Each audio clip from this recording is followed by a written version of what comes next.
All right, guys, I got one of these power meters. I've actually had it forever and I've never used it, but I'm just gonna think I know how to use it in Scully mode now. So you turn it on, and then I don't really know much about this screen or this screen, but this screen I do understand from watching a few videos. And basically you can plug in a quad, especially a quad you know it's good, and you plug that quad in.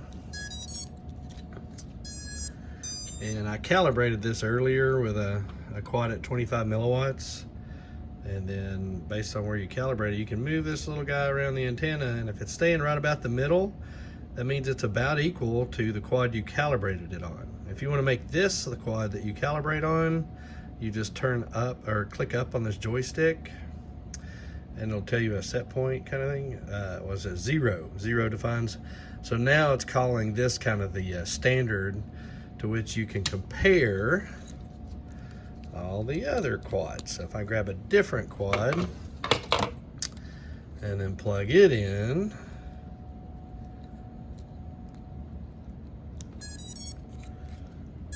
grab my little gadget here, and again about the same distance from where I calibrated before, and you'll see that it's reading about the same.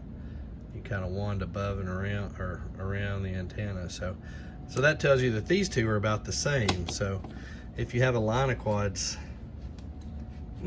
at a race, you can see how once you've kind of calibrated this again, and you're just assuming the quad you calibrated it against is the good quad, but even if it's not, it'll tell you if all the quads, you're like on a line getting ready to race, if you run this over all of them, it'll tell you if they're all about the same power outputs. So I think they call it Scully mode.